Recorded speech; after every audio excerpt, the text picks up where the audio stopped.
Hello my dear students, welcome to the class of mathematics by Maninder Singh Sidhu. देखिए, आज की class जो है ये प्रोबेबिलिटी चैप्टर जो है क्लास 12 का उसकी लास्ट क्लास है। एंड सारे टॉपिक्स जो हैं, चाहे वो कंडीशनल प्रोबेबिलिटी था या dependent independent events, Bayes theorem, और उसके बाद probability distribution of random variable और बाइनोमियल डिस्ट्रीब्यूशन, सारे टॉपिक हम कवर कर चुके हैं। आज की क्लास में हम इनके मिक्स क्वेश्चंस करने वाले हैं, यानी मिसलेनियस प्रॉब्लम, और वो भी जो मोस्ट इंपॉर्टेंट वाली है। तो let's begin with this question. काफी बड़ा लग रहा है ये question. Let's begin. Assume that the chances of a patient having heart attack is 40%, यानी किसी भी पेशेंट के जो हार्ट का पेशेंट है उसके हार्ट अटैक होने के चांसेस 40% है। It is also assume that meditation and yoga course reduces the risk by 30%। तो मेडिटेशन योगा करने से उसका रिस्क जो है 30% कम हो जाएगा। अब यहां पे मैं आपको कुछ बताना चाहता हूं जो बच्चे ज्यादातर मिस्टेक करते हैं। 40% चांसेस हैं, 30% रिड्यूस हो जाएगा। तो 30% रिड्यूस होने का मतलब ये मत समझ लेना कि 40% में से 30 माइनस कर देते तो 10 रह जाएगा, वो रॉन्ग है बेटा। 40% का 30% रिड्यूस होगा। ठीक है, चलिए आगे चलते हैं। And prescription of a certain drug reduces the risk by 25%। तो या तो मेडिटेशन या योगा वाला कोर्स ले सकता है, उससे 30% रिस्क जो है वो रिड्यूस होता है, या फिर वो कोई एक ड्रग जो है प्रिस्क्राइब की है जो डॉक्टर ने, वो ले सकता है, उससे 25% रिस्क जो है रिड्यूस होता है। It is a patient can choose either of the two with equal probability, यानी जो दो कोर्स है, या ड्रग वाला या फिर मेडिटेशन योगा वाला, उनमें से कोई भी एक चूज कर सकता है इक्वल प्रोबेबिलिटी के साथ। और आपको यह भी गिवन है कि कोई एक ऑप्शन चूज करने के बाद एक रैंडमली सेलेक्टेड पर्सन है, उसे हार्ट अटैक आ गया है। अब आपको प्रोबेबिलिटी निकालनी है कि person chose meditation and yoga. ठीक है, तो यहां पे देखिए बेटा, ये एक गिवन इवेंट वाला केस है। तो गिवन इवेंट जब भी होता था तो कंडीशनल प्रोबेबिलिटी लगती थी, तो ये कंडीशनल का है। अब कंडीशनल प्रोबेबिलिटी में इवेंट वो मैं ए मान लेता हूं पहले, जो हो चुका है। तो क्या हो चुका है? Person suffered heart attack. ठीक है, हार्ट अटैक। अब इसके बाद प्रोबेबिलिटी किसकी पूछी है कि पर्सन ने चूज किया है मेडिटेशन या योगा। क्या यही ऑप्शन अवेलेबल था, मेडिटेशन या योगा? नहीं, एक और ऑप्शन अवेलेबल था। तो यानी दो ऑप्शन अवेलेबल है ना। जब भी more than one option available होता है कंडीशनल प्रोबेबिलिटी में, तो वो क्वेश्चन कन्वर्ट हो जाता है बेस थ्योरम में। तो ये क्वेश्चन बेस थ्योरम का है। तो अब हम इसमें इवन मान लेंगे कि पर्सन ने चूज किया मेडिटेशन एंड योगा, तो ऑब्वियसली फिर E2 क्या हो जाएगा कि person chooses prescribed drug. Right, अब इन सबकी प्रोबेबिलिटीज लिख लें एक बार। प्रोबेबिलिटी क्या क्या आएंगी, हमें फॉर्मूला तो मालूम ही है, मैं सिर्फ वैल्यूज पहले लिख लेता हूं। प्रोबेबिलिटी ऑफ इवन, पर्सन ने चूज किया मेडिटेशन या योगा। देखिए, मेडिटेशन, योगा या ड्रग, दोनों को चूज करने की इक्वल प्रोबेबिलिटी है, क्वेश्चन में दिया हुआ है हमें। तो इसका मतलब इसकी प्रोबेबिलिटी 1/2 है और E2 की प्रोबेबिलिटी भी 1/2 है। तो आप चाहे मेडिटेशन योगा चूज करिए, चाहे आप सर्टेन ड्रग चूज करिए, दोनों की प्रोबेबिलिटी 1/2 है। अब आगे मुझे चाहिए होगा A/E1। You all know the formula जो भी मैं यूज करने वाला हूं इस क्वेश्चन में। स्पेस थोड़ा कम है, मैं ये रब करने वाला हूं। पहले रब करने से पहले वैल्यूज लिख लेता हूं। A/E1 का मतलब है E1 हो चुका है, यानी कि पर्सन ने मेडिटेशन योगा चूज कर लिया, और A की प्रोबेबिलिटी यानी उसको हार्ट अटैक आया है। मेडिटेशन एंड योगा चूज करने के बाद हार्ट अटैक आने की प्रोबेबिलिटी क्या है?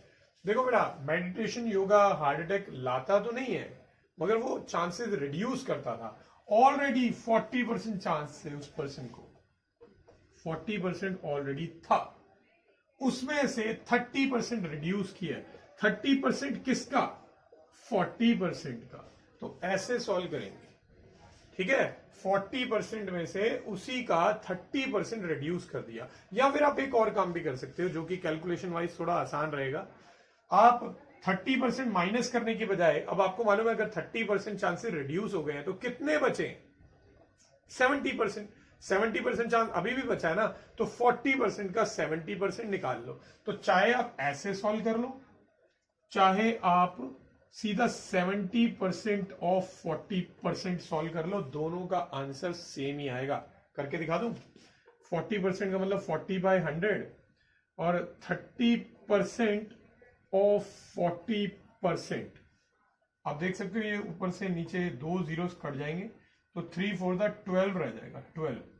तो 12/100, 40 में से 12 काटेंगे तो बचेगा 28/100। इसे भी सॉल्व कर लो, ये भी सेम बनने वाला है। 70/100 और ये 40/100, 2 जीरोस अगर हम काट देते हैं तो ये भी 28/100 ही आता है। तो आप किसी भी तरीके से कर सकते हैं, ठीक है। तो मैंने आपको वे सिखा दिए। अब मैं यहीं पे इनकी वैल्यूज लिख देता हूं। तो मैं अब क्या करने वाला हूं, मैं सीधा रिड्यूस करके मान लेता हूं कि 70% बचा, तो 70% बचेगा, तो इसकी वैल्यू आ रही थी 28/100। अब आगे आ जाते हैं A/E2 पे।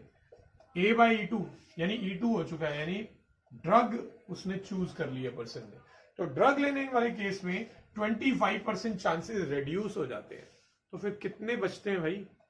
75% बचते हैं, राइट। 25% चांसेस रिड्यूस हो गए, बट 75% अभी भी बचे हैं, किसके? 40% के। तो इसको अब हम सॉल्व कर लेंगे। तो 75/100 इंटू 40/100, 75 जो है वो 25 के टेबल से कटेगा 4 पे, 4 जो है वो 40 से कट जाएगा, 30/100 आ रहा है। तो मैं कटिंग कर सकता हूं, मगर मैं नहीं कर रहा हूं क्योंकि कैलकुलेशन आगे सॉल्व करने में इजी रहेगा। सॉरी अबाउट दिस, कैलकुलेशन बहुत क्लमजी हो गई है, बट आप लोग खुद करके देख सकते हैं कैलकुलेशन। चलिए, अब हमें वैल्यू किसकी फाइंड करनी थी? हार्ट अटैक आ चुका है पर्सन को, यानी ए हो चुका है, और किस वजह से आया, किसके बाद आया? योगा मेडिटेशन के बाद। तो योगा मेडिटेशन को E1 माना था। इसका formula you all know, probability of E1, probability of A/E1, probability of E1, probability of A/E1 plus probability of E2 into probability of A/E2। ये बन गया। अब इन सब की वैल्यूज डाल देते हैं। probability of E1 है 1/2, A/E1 अभी हमने यहाँ पे कैलकुलेट किया था, तो ये आया 28/100। नीचे भी सेम यही आएगा। फिर प्रोबेबिलिटी ऑफ E2 भी 1/2 ही है, राइट। और A/E2 हमने कैलकुलेट किया, वो आया है 30/100। तो कटिंग में कहीं नहीं कर रहा, ऊपर बन जाएगा 28/200 और नीचे ये भी 200 है, ये भी 200 है। एलसीएम लेने पे 200 आएगा, ऊपर आ जाएगा 28 1 28, 30 1 30। तो 200 से 200 कैंसिल हो जाएगा, ऊपर आ जाएगा 28 और ये ऐड होके बन जाएगा 58। अब थोड़ी सी कटिंग होगी, फाइनल आंसर इज 14/29। सो ये एक बहुत ही इंपॉर्टेंट क्वेश्चन है इस एक्सरसाइज का। आई होप आपको ये क्वेश्चन समझ आया होगा। Let us move to our next question. तो चलिए ये क्वेश्चन देखते हैं। इसमें हमें दे रखा है ए, बी और सी थ्रो करते हैं die in the same order, यानी बारी बारी, पहले ए फिर बी फिर सी, एक एक करके थ्रो करेंगे डाई को, till one of them throws a 6 and wins the game. तो यानी कि ये गेम खेल रहे हैं जिसमें जिसका पहले 6 आ गया वो गेम जीत जाएगा, ठीक है। और आपको उन सबके चांसेस निकालने, यानी प्रोबेबिलिटी निकालनी है जीतने की। इफ ए स्टार्ट्स फर्स्ट, तो ए को फर्स्ट टर्न मिल रही है।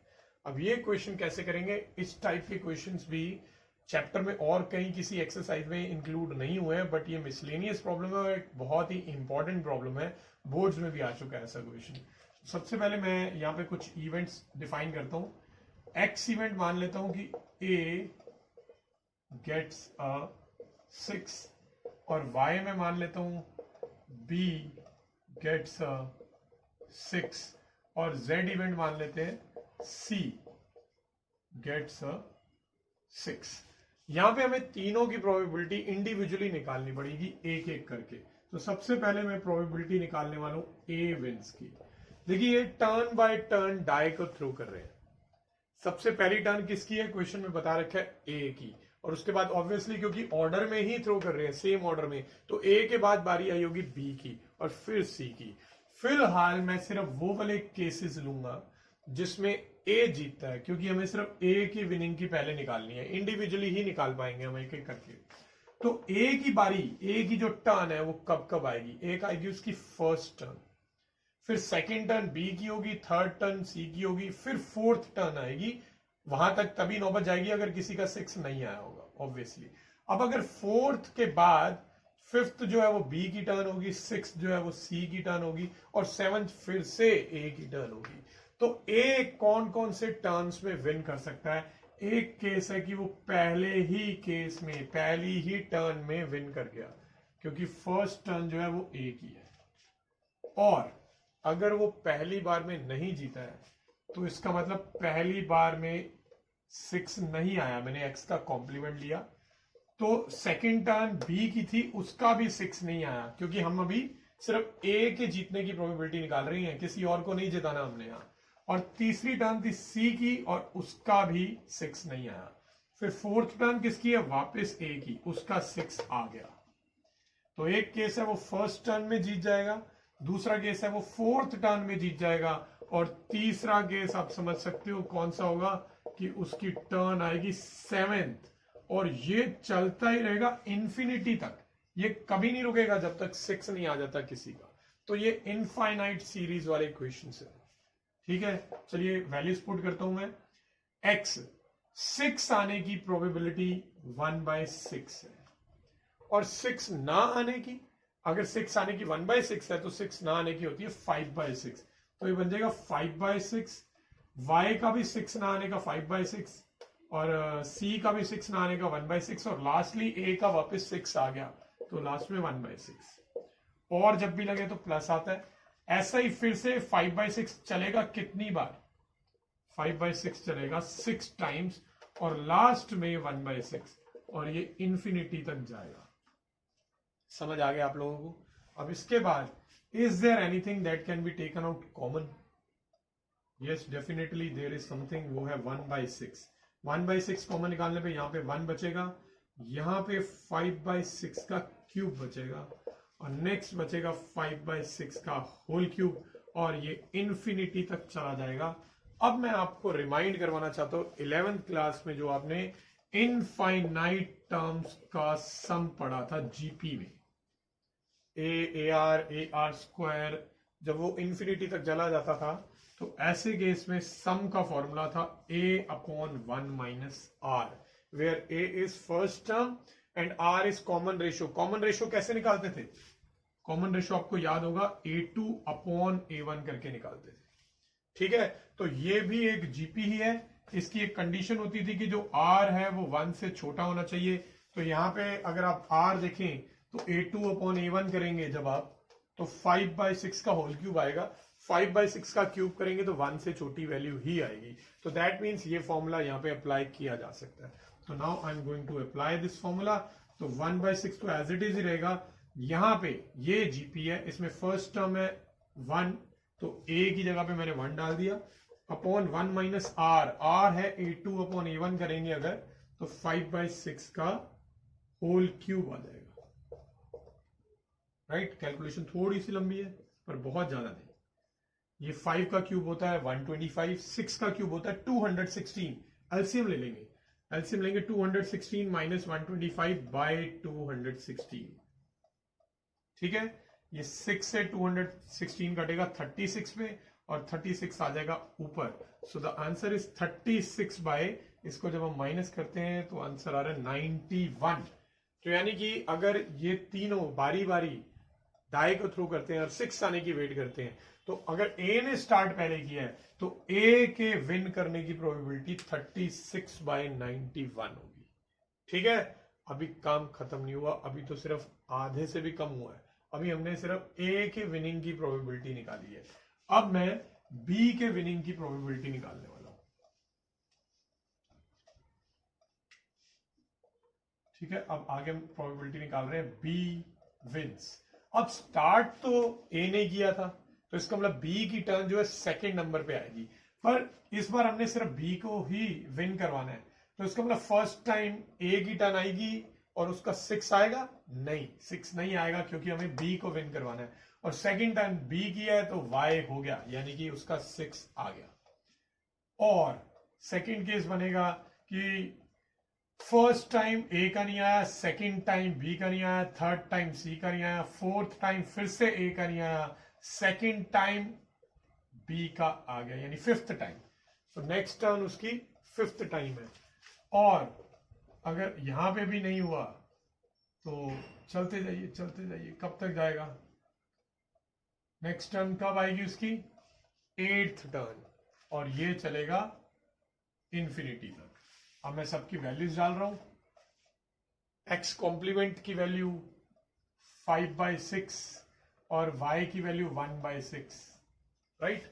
और का मतलब प्लस।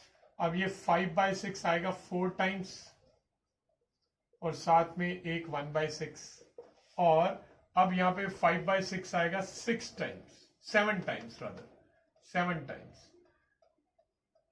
2 3 4 5 6 7 और साथ में 1/6, और ये चलेगा इंफिनिटी तक। अब आप देख सकते हो ये भी इसी टाइप की कैलकुलेशन बन चुकी है, ठीक है। So now is there anything common? Definitely 5/6 और 1/6 कॉमन आ रहा है पूरे में से, तो यहां बचेगा 1। यहां से एक 5/6 कॉमन निकल चुका है, तो 5/6 का क्यूब रह जाएगा और 1/6 भी बाहर निकाल चुके हैं। यहां पे भी सेम 5/6 की पावर 6 रह जाएगा और ये इंफिनिटी तक चलेगा। अब आप देख सकते हो ये जो सीरीज है ये सेम यही वाली सीरीज बनी है जो यहां पे बनी थी, ठीक है। क्यूब था, उसके बाद पावर 6 थी, तो यही चल रहा था। तो ये कैलकुलेशन आ जाएगी 5/36, और इसको पूरे को सॉल्व करके हमारा क्या बना था? 1 अपॉन नीचे आ गया था 216 माइनस 125/216, ठीक है। यही वैल्यूज बनेगी। इस बार 36 से 216 पूरा 6 पे कटेगा और 6 आ जाएगा ऊपर, 6 ऊपर आएगा तो 6 × 5 बन जाएगा 30/91, यानी ए के विन करने की प्रोबेबिलिटी थी 36/91, बी के विन करने की है 30/91, उससे कम है। क्यों कम है? क्योंकि बी को हो सकता है चांस ही ना मिले, क्योंकि अगर फर्स्ट टर्न किसकी थी? ए की, तो फर्स्ट टर्न ए की थी। अगर ए का पहली बार में ही 6 आ जाता तो ऐसे केस में बी की टर्न तो आनी नहीं थी, क्योंकि गेम वहीं पे ही स्टॉप कर दी जाएगी जैसे ही ए का 6 आ जाएगा। तो ऐसा हो सकता था कि बी और सी की टर्न ही ना आती अगर ए का पहली बार में ही 6 आ जाता। तो इसलिए A is having some advantage over here, तो इसलिए ए की प्रोबेबिलिटी बी से ज्यादा है। अब हम लास्टली फाइंड करेंगे सी की प्रोबेबिलिटी। अब यहां पे यू हैव अ लक, आपको दोबारा पूरा करने की जरूरत नहीं पड़ेगी। आपको ए के जीतने की और बी के जीतने की प्रोबेबिलिटीज को स्ट्रेट अवे माइनस कर देना 1 में से, यानी टोटल में से। तो ए की थी 36/91, बी की है 30/91, तो ये 66 बन जाएगा। 91 में से माइनस करेंगे तो 25/91।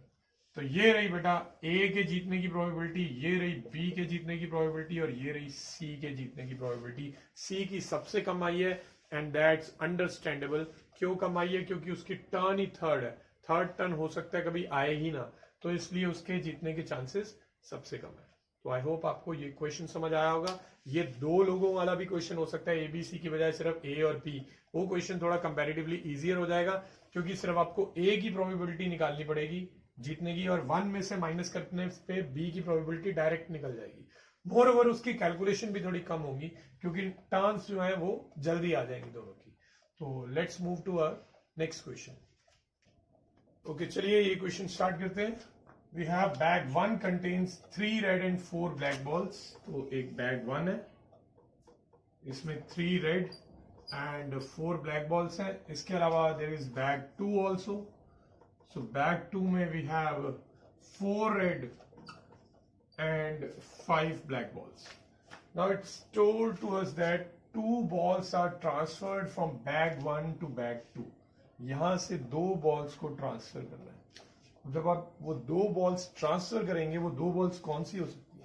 हो सकता है वो दोनों रेड हो सकता है वो दोनों ब्लैक हो, या फिर हो सकता है एक रेड और एक ब्लैक हो। तो 3 केसेस हो सकते हैं। चलिए पहले क्वेश्चन में आगे बढ़ते हैं। The ball two balls are transferred from bag 1 to bag 2 and then a ball is drawn from bag 2. यहां से ट्रांसफरिंग के बाद जब दो बॉल्स ट्रांसफर करी तो उसके बाद यहां से एक बॉल ड्रॉ की है. The ball so drawn is found to be red. तो जो बॉल यहां से ड्रॉ करी वो रेड है. Find the probability that the transferred balls were both black. जो ट्रांसफर हुई थी दोनों ब्लैक थी. तो एक बात तो पक्की है कि ये क्वेश्चन कंडीशनल प्रोबेबिलिटी का तो पक्का है ही है. तो मैं सबसे पहले एक काम करता हूं, लेट कर लेता हूं एक इवेंट ए जो ऑलरेडी हो चुका है और वो है कि ball is found to be red in colour. जो सेकेंड बॉल बैग से जो बॉल ड्रॉ की है वो रेड है. Right. Ball drawn from bag 2 is red. Now जिसकी प्रोबेबिलिटी पूछी है उसको मैं क्या मानूंगा, इवन. पर पहले ये कंफर्म कर लेंगे कि कंडीशनल का ही है प्योरली या फिर कंडीशनल के बाद आगे बेस थ्योरम में कन्वर्ट हो रहा है. तो यहां पे आपसे प्रोबेबिलिटी पूछी कि फाइंड द प्रोबेबिलिटी कि जो बॉल ट्रांसफर हुई है वो दोनों ब्लैक है. तो अब आप अपने आप से ये क्वेश्चन पूछिए कि जो ट्रांसफर हुई है वो ब्लैक के अलावा भी कुछ हो सकती थी. यस, वो दोनों रेड भी हो सकती थी और वो दोनों में से एक रेड और एक ब्लैक भी हो सकती थी. So that means there are 3 options available. तो जब भी एक से ज्यादा ऑप्शन अवेलेबल होता है, प्रोबेबिलिटी जिसकी पूछी जाए उसके अलावा किसी और की भी पूछी जा सकती थी, तो समझ लीजिए वो क्वेश्चन बेस थ्योरम का है. ठीक है. तो मैं यहां पे पहले इवन जो है इवेंट मान लेता हूं कि transferred balls from bag 1 to bag 2 are black. यानी कि दोनों बॉल्स ब्लैक हैं जिसकी प्रोबेबिलिटी पूछी गई है. E2 में मान लेता हूं कि जो ट्रांसफर्ड बॉल्स है दोनों की दोनों रेड है. और E3 में मान लूंगा transferred balls from bag 2 and bag 1 to bag 2 are 1 red and 1 black. तो मैंने E1 इवेंट मान लिया कि जो दोनों ट्रांसफर हुई हैं बॉल्स वो दोनों रेड है, ब्लैक है. E2 मान लिया कि दोनों ब्लैक हैं और E3 मान लिया कि एक रेड और एक ब्लैक ट्रांसफर हुई है. ठीक है. अब इसके बाद मुझे किसकी प्रोबेबिलिटी निकालनी है वो करना पड़ेगा मुझे. यहां पे फाइंड, मैंने क्योंकि सारी इन्फो यहां पे फिगर में बना ली है तो इसलिए मुझे क्वेश्चन की अब जरूरत नहीं है. So I need to find probability of E1 by A. देखिए हर क्वेश्चन में आपने देखा होगा मैं जिसकी प्रोबेबिलिटी फाइंड करनी होती है उसे E1 मान लेता हूं. बट ऐसा जरूरी नहीं है, आप उसे E2 भी मान सकते हो या E3 भी मान सकते हो अगर 3 इवेंट है तो. ठीक है. इट्स जस्ट लाइक कि मेरे को आदत है कि मैं हमेशा जिसकी प्रोबेबिलिटी निकालनी होती है उसे E1 मान लेता हूं. वैसे आप किसी भी ऑर्डर में ले सकते हैं. Okay now, so E1 by A की probability, the formula is probability of E1 probability of A by E1 whole upon probability of E1 probability of A by E1 plus probability of E2 probability of A by E2 plus probability of E3 probability of A by E3. Right. तो चलिए इन सबकी probabilities की value find करते हैं. सबसे पहले probability of E1 क्या होगा. E1 का मतलब है कि यहां से जो आप दो बॉल्स ट्रांसफर कर रहे हैं वो दोनों की दोनों ब्लैक है. तो यहां से दो बॉल्स ब्लैक निकालनी है बेसिकली आपको. तो एक से ज्यादा जब भी आप बॉल्स ड्रॉ करेंगे तो वहां पे हम कॉम्बिनेशन का यूज कर सकते हैं. रिमेंबर, तो मैं यहां पे कॉम्बिनेशन का यूज करने वाला हूं क्योंकि 4 बॉल्स ड्रॉ की, 4 ब्लैक बॉल्स हैं और उसमें से मुझे 2 बॉल्स निकालनी है. तो probability of E1 will be 4 में से 2 balls whole upon total balls है 7, तो 7C2. तो ये प्रोबेबिलिटी ऑफ E1 की वैल्यू है 4C2 upon 7C2 into A by E1. A by E1 का मतलब है E1 हो चुका है यानी कि 2 ब्लैक बॉल्स जा चुकी हैं. तो अगर मैं इसमें से इधर 2 ब्लैक बॉल्स ट्रांसफर कर देता हूं तो इस बॉक्स की न्यू कॉम्पोजिशन क्या होगी. इसमें रेड बॉल्स तो 4 ही रहेंगी जबकि ब्लैक बॉल 2 + 5 मिलके 7 हो जाएंगी.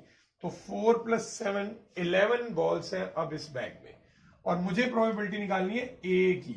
ए यानी रेड बॉल. अब इन 11 बॉल्स में ट्रांसफर होने के बाद 11 बॉल है उसमें से एक रेड निकालनी है. तो एक बॉल निकाल रहे हैं तो कॉम्बिनेशन लगाने की जरूरत नहीं है। तो 4 अपॉन टोटल कितनी बॉल्स है 11, 4/11। सो ये वैल्यू आएगी। ठीक है, डिनोमिनेटर ये तो सेम ही आएगा 4c2/7c2 into 4/11 plus probability of E2 का क्या मीनिंग है? E2 का मीनिंग है कि जो ट्रांसफर हुई है वो दोनों रेड है। अब यहां से 2 रेड बॉल निकालनी है, अभी सिर्फ ट्रांसफर कर रहे हैं, उसमें अभी ऐड नहीं करी। यहां से 2 रेड बॉल निकालेंगे तो एक से ज्यादा बॉल ड्रॉ हो रही है तो कॉम्बिनेशन लगेगा। वी हैव 3 रेड बॉल्स, उसमें से 2 बॉल्स निकालेंगे तो 3c2 अपॉन टोटल बॉल्स है 7c2, राइट। इनटू A/E2 का क्या मीनिंग है? E2 हो चुका है, E2 हो चुका है यानी रेड बॉल ट्रांसफर हो गई है। अब अगर मैं 2 रेड बॉल ट्रांसफर करता हूं तो रेड टोटल हो जाएंगी 6, जबकि ब्लैक 5 ही रहेंगी अभी। तो अब मुझे ए की प्रोबेबिलिटी निकालनी है। E2 हो चुका है यानी 2 रेड ट्रांसफर हो गई है, उसके बाद ए की प्रोबेबिलिटी, ए यानी रेड बॉल निकालनी है इस बैग में से। ठीक है, तो अब जब इसमें 2 रेड चली जाएंगी तो 6 रेड हो गई, तो एक रेड की प्रोबेबिलिटी हो जाएगी 6 बाय टोटल कितना 11, 6/11, राइट।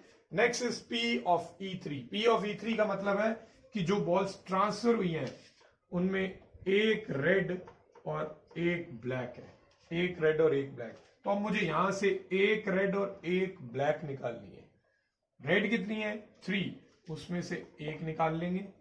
ब्लैक कितनी है, एंड है, बीच में एंड होगा ना, तो 1 रेड एंड 1 ब्लैक, एंड है इसलिए मैं मल्टीप्लाई लगा रहा हूं, और एक निकालनी है ब्लैक, तो 4c1 अपॉन 7c2।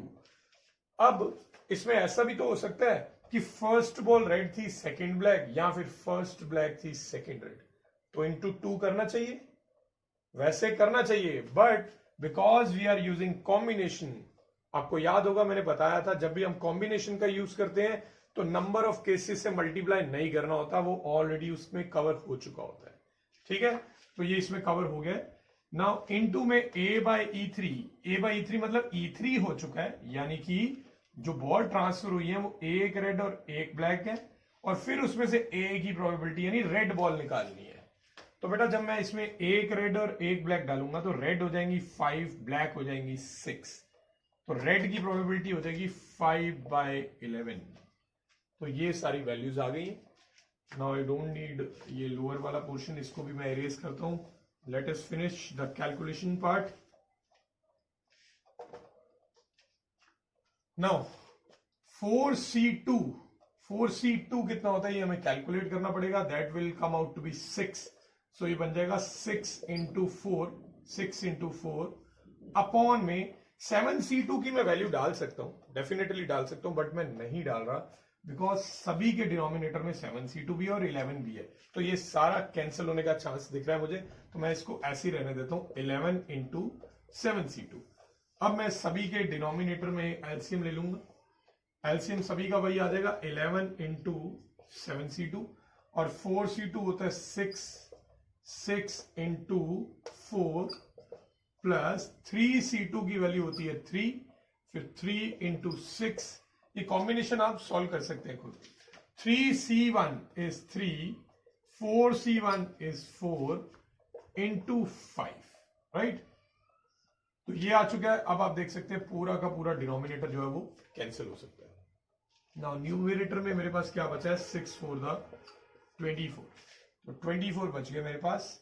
और इसके अलावा what do I have 24 plus 18 plus 3 4 12 5 60, तो ये आ गया। अब इसकी वैल्यू मैं सॉल्व कर लेता हूं। So 24 plus 18 is 42, 42 plus this will become 102। अब ये किसके टेबल से जा सकता है 6 के टेबल से जा सकता है। 6 के टेबल में 24 आता है 4 पे, और 6 के टेबल में 102 आता है 17 पे। So this is the final answer. तो ये थोड़ा सा ट्रिकी क्वेश्चन था, एनसीईआरटी में इस टाइप का क्वेश्चन है, बट उसमें एक बॉल ट्रांसफर करने वाला है, तो यहां पे मैंने थोड़ा सा क्वेश्चन में ट्विस्ट डाला है। यहाँ पे हमने 2 बॉल्स को ट्रांसफर कर दिया, बाकी वैल्यूज वही वाली हैं जो एनसीईआरटी के क्वेश्चन में दे रखी हैं मिसलेनियस एक्सरसाइज में। तो let us move to our next. तो चलिए इस क्वेश्चन को करते हैं। इस क्वेश्चन में हमें गिवन है कि एक लेटर है which is known to come either from London और क्लिफ्टन, राइट। तो एक लेटर या तो लंदन से आया है या क्लिफ्टन से आया है। On the envelope just 2 consecutive letters ON are visible. काफी इंटरेस्टिंग क्वेश्चन लग रहा है, क्योंकि ON जो है वो लंदन में भी आता है और क्लिफ्टन में भी आता है।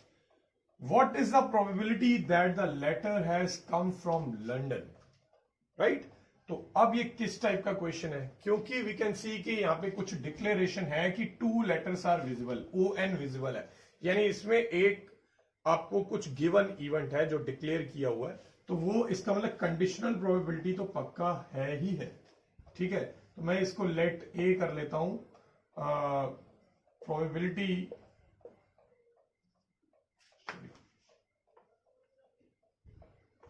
ON is visible, right. ON as a whole मैं ग्रुप काउंट कर रहा हूं, ठीक है। ON जो विजिबल है ये इवेंट ए मान लिया, और E1 मान लेता हूं जिसकी प्रोबेबिलिटी पूछी है कि ये जो लेटर है वो लंदन से आया है, ठीक है। सो लेटर केम फ्रॉम लंदन। इसके अलावा भी कोई और ऑप्शन है? लंदन के अलावा कहीं और से आ सकता था? यस, एक और ऑप्शन है। दैट मीन्स ये क्वेश्चन बेस थ्योरम का है, तो E2 मान लेंगे, लेटर केम फ्रॉम क्लिफ्टन। ठीक है, चलिए अब क्वेश्चन आगे करते हैं।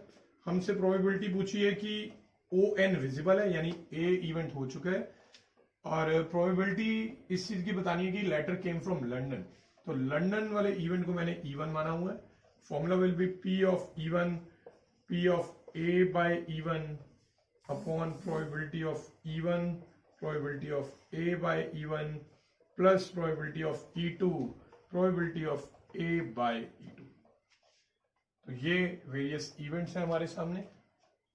अब मैं इन सब की वैल्यूज लिख लेता हूं। सबसे पहले प्रोबेबिलिटी ऑफ E1 कि लेटर जो है लंदन से आया। बेटा 2 कंट्री से आ सकता था, लंदन या क्लिफ्टन से, 2 जगह से आ सकता था, सॉरी। तो दोनों में से किसी भी एक में से आने की प्रोबेबिलिटी ऑब्वियसली 1/2 होगी। तो प्रोबेबिलिटी ऑफ E1 और प्रोबेबिलिटी ऑफ E2 दोनों ही 1 है, ठीक है। तो इसके बाद probability of A by E1 मुझे फाइंड करना है। A by E1 का मतलब है कि लेटर जो है वो लंदन से आया हुआ है, ये गिवन इवेंट है, और उसमें ON विजिबल है। देखिए जो लंदन वर्ड है उसमें अगर मैं 2 लेटर्स के पेयर बनाऊं कि कौन से 2 लेटर विजिबल हो सकते हैं, तो वो हो सकता है एक ये वाला पेयर, ये सेकंड पेयर, ये third pair, fourth pair, 5 pair. तो that means there can be 5 different pairs जो इसमें विजिबल हो सकते थे, ठीक है। तो total number of outcomes is definitely 5, but we are looking for A, यानी कि ON विजिबल होना चाहिए इन 5 जो पेयर्स हैं उनमें से ON कितनों में विजिबल है। एक तो ये वाला पेयर ON और एक ये वाला pair ON। So out of 5 pairs 2 pairs जो है वो ON के हैं। सो दैट मीन इसकी प्रोबेबिलिटी 2/5 हो जाएगी, ठीक है। आगे चलें। अब मुझे probability of A by E2 भी चाहिए। A by E2 का मतलब है कि जो लेटर है वो क्लिफ्टन से आया हुआ है और उसमें ON विजिबल है। क्लिफ्टन जो वर्ड है इसमें अगर हम पेयर बनाएं तो 1 pair is this, second is this, third, fourth, fifth and sixth. So in total there are 6 pairs, out of which ON वाले कितने पेयर हैं? ON वाला ओनली 1 पेयर इज देयर, तो ये 1/6 है। So now I know all the values that are to be submitted into this formula. तो इसमें put करके बस अब कैलकुलेशन पार्ट है वो जल्दी से खत्म कर लेते हैं।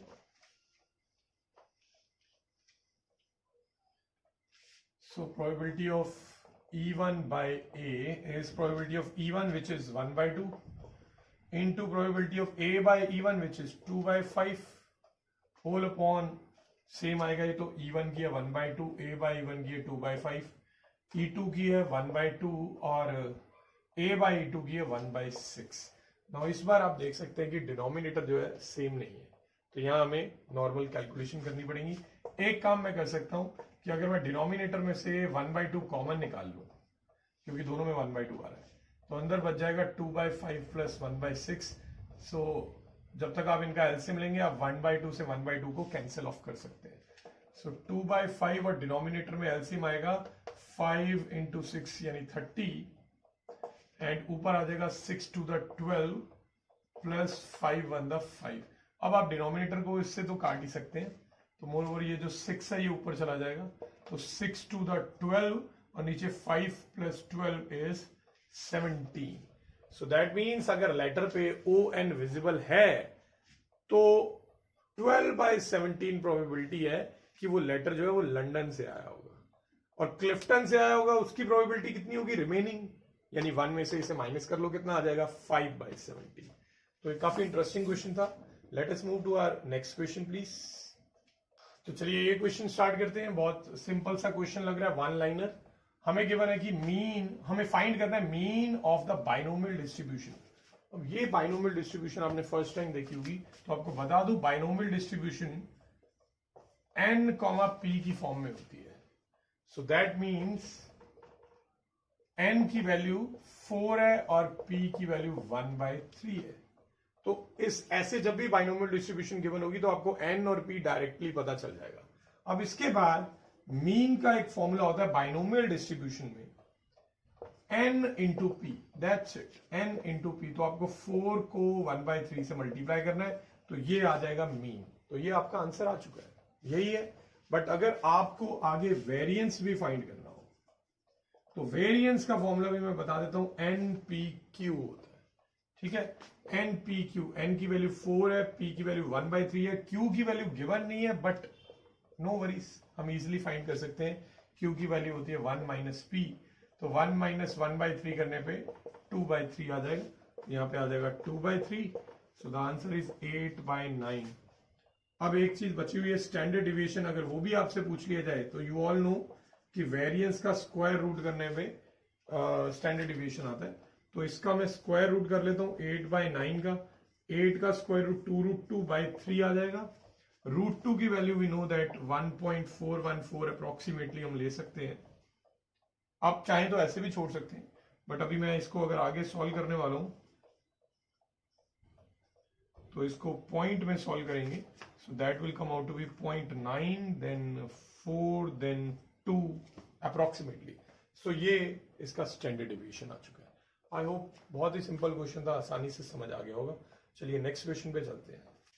So now moving on to this question, we have a die is thrown again and again until 3 6s are obtained. तब तक डाई को थ्रो करते रहिए जब तक 3 बार 6 नहीं आ जाता है। कंसेक्यूटिव नहीं, किसी भी ऑर्डर में आ सकता है। अब आपको प्रोबेबिलिटी, वैसे तो ये इवेंट जो है वो इनफाइनाइट भी हो सकता है कि 6s बहुत देर तक चलते ही रहे, आए ही नहीं, बट यहां पे हमें वो केस बोला गया है, find the probability of obtaining third 6 in the 6th throw. ठीक है, in sixth throw, sorry, sixth throw of the die। तो sixth throw में थर्ड 6 आ जाना चाहिए। इसका मतलब पहले 2 6s जो है वो पहले 5 थ्रोज में आ चुके हैं। तो बहुत ही सिंपल क्वेश्चन है, अगर ये वाला लॉजिक आप समझ जाए कि पहले 5 थ्रोज में 2 6s चाहिए। ठीक है, तो अगर आपको प्रोबेबिलिटी फाइंड करनी है कि गेटिंग थर्ड 6 इन 6th थ्रो, तो उसके लिए आपको क्या करना है, एक तो आपको प्रोबेबिलिटी चाहिए of getting 2 6s in 5 throws and another 6, एक और इवेंट में 6 आ जाए साथ में। पहले 5 थ्रोज में एक 6 आ चुका है, 2 6 आ चुके हैं, अब एक एक्स्ट्रा 6 आ जाए इसके बाद, तो ये वाला जो थ्रो होगा वो 6th थ्रो होगा, तो 6th थ्रो में 6 आ जाएगा। अब ये कैसे सॉल्व करेंगे, ये डिस्ट्रीब्यूशन का ही क्वेश्चन है। आप चाहे तो रैंडम वेरिएबल की प्रोबेबिलिटी डिस्ट्रीब्यूशन लगा लिए, बट यहां पे क्योंकि 5 थ्रोज है, नंबर ऑफ ट्रायल्स 5 है, तो इसका मतलब मुझे बाइनोमियल डिस्ट्रीब्यूशन लगा लेनी चाहिए, ज्यादा बेटर रहेगा। और यहाँ पे इवेंट क्या है, 6s थ्रो करना। एक्सपेरिमेंट है कि डाई को थ्रो किया जा रहा है, ठीक है, 5 टाइम्स थ्रो किया, तो ट्रायल्स जो है वो 5 है, और इवेंट है 6 थ्रो करना।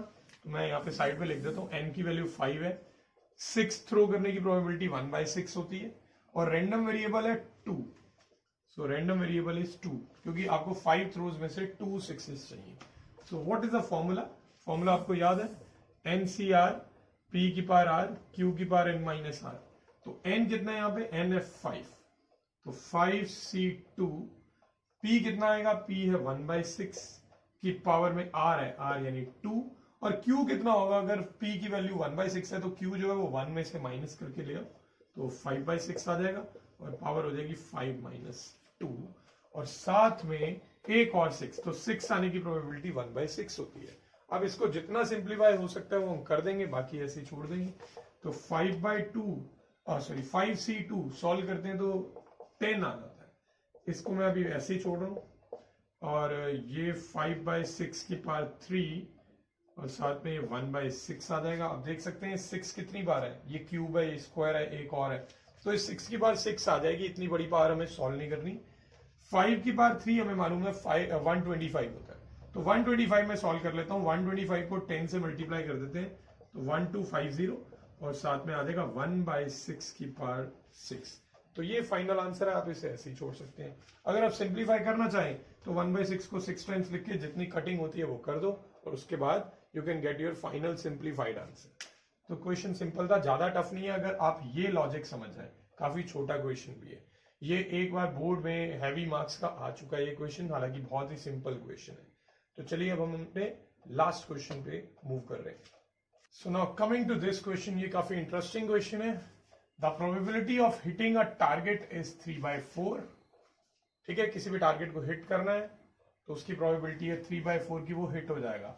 How many minimum number of times must he और she fire so that the probability of hitting the target at least once is more than 99%।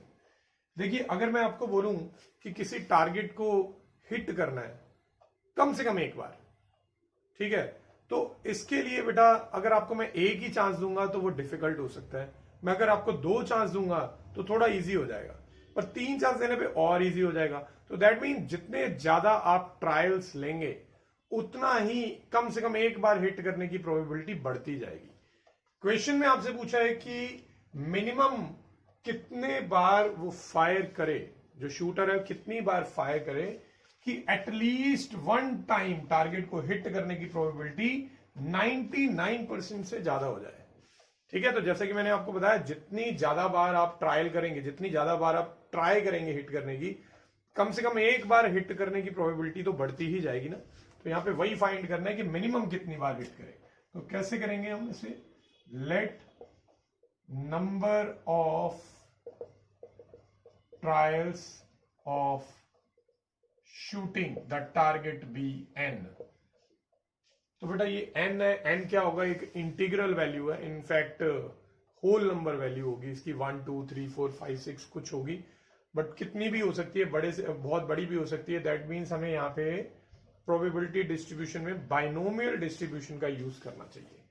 यहां पे इवेंट क्या है, इवेंट है टारगेट को हिट करना।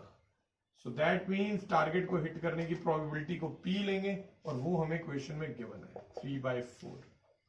p अगर हमें गिवन है तो q ऑटोमेटिकली पता चल गया, दैट विल बी 1/4। अब n हमें फाइंड करना है, r कितना है, r की वैल्यू हमें बता रखी है कि एटलीस्ट 1 है। सो दैट मीन r जो है मिनिमम 1 होना चाहिए, 1 या उससे ज्यादा। ठीक है, और हमें इस पूरे केस की जो प्रोबेबिलिटी है r greater than equal to 1 की, ये प्रोबेबिलिटी मोर देन 99% चाहिए, यानी ये। ठीक है, तो ये मैंने बाइनोमियल डिस्ट्रीब्यूशन का ये वाला केस लिया है। अब मैं आपको मालूम है ना, ग्रेटर देन 1 में, ग्रेटर देन और इक्वल टू 1 में कौन कौन से केस आएंगे, 1 2 3 4, और चलता ही जाएगा, पता नहीं कहां तक जाएगा, n तक जाएगा, n तो हमें मालूम ही नहीं है। तो मैंने आपको बताया था जब हम बाइनोमियल डिस्ट्रीब्यूशन वाली एक्सरसाइज कर रहे थे कि जब भी एटलीस्ट वंस बोला जाए तो सिर्फ एक ही केस होता है जो इंक्लूड नहीं हुआ होता, वो होता है 0 वाला केस। तो अब सारे बाकी के केस बनाने की बजाय सिर्फ एक r इज इक्वल टू 0 वाला केस बना ले और उसे 1 में से माइनस कर दे। Now this probability I want कि ये 99% से ज्यादा हो। अब मैं इसकी वैल्यू सॉल्व करता हूं। सबसे पहले मैं 1 को उधर ले जाऊंगा, अगर मैं 1 को उधर ले जाके माइनस करता हूं तो ये बन जाएगा। अब यू ऑल नो कि जब भी नेगेटिव से नेगेटिव साइन काटते हैं इनइक्वालिटी में, तो बीच वाला जो साइन है इनइक्वालिटी का वो रिवर्स हो जाता है। तो ये बन गया now I will apply the formula for binomial distribution in this case. ठीक है, r is equal to 0 NCR P की पावर में r एंड Q की पावर में n minus r. This will be less than 0.01. तो ये डिजायर्ड इन इक्वेशन बन गई है. NC 0 की वैल्यू 1 होती है, 3/4 की पावर 0 की वैल्यू भी 1 ही होती है. तो बचेगा सिर्फ एक 1/4 की पावर n, जो कि लेस देन ये बन जाएगा. अब मैं दोनों साइड को रेसिप्रोकल कर रहा हूं. अब बेटा इनइक्वालिटी का साइन जब हम रेसिप्रोकल करते हैं तब भी चेंज हो जाता है. ये भी इनइक्वालिटी की प्रॉपर्टी है. तो रेसिप्रोकल करने पे 4 की पावर n बन जाएगा, बीच वाला साइन रिवर्स हो जाएगा और ये बन जाएगा 1/0.01. अब अगर मैं डेसिमल रिमूव करता हूं तो ऊपर 2 जीरोस आ जाएंगे. 4 की पावर n ग्रेटर देन 100 बन जाएगा. अब आपको हिट एंड ट्रायल मेथड लगाना है और खुद सोचना है कि n को मिनिमम कितना पुट करें जिससे इसकी वैल्यू 100 से बड़ी आ जाए. जैसे अगर मैं n को 1 पुट करता हूं तो 4 की पावर 1 तो 4 ही होता है, वो 100 से बड़ा तो नहीं. अगर मैं 2 पुट करता हूं तो 4 की पावर 2 होता है 16, वो भी 100 से बड़ा नहीं है. 3 पुट करते हैं तो आता है 4 की पावर 3 विच इज 64, वो भी 100 से बड़ा नहीं है. बट अगर मैं 4 पुट करता हूं तो 4 की पावर 4 होता है 256, डेफिनेटली 100 से बड़ा है. सो दैट मीन्स जो n है वो 4 या उससे बड़ा होना चाहिए.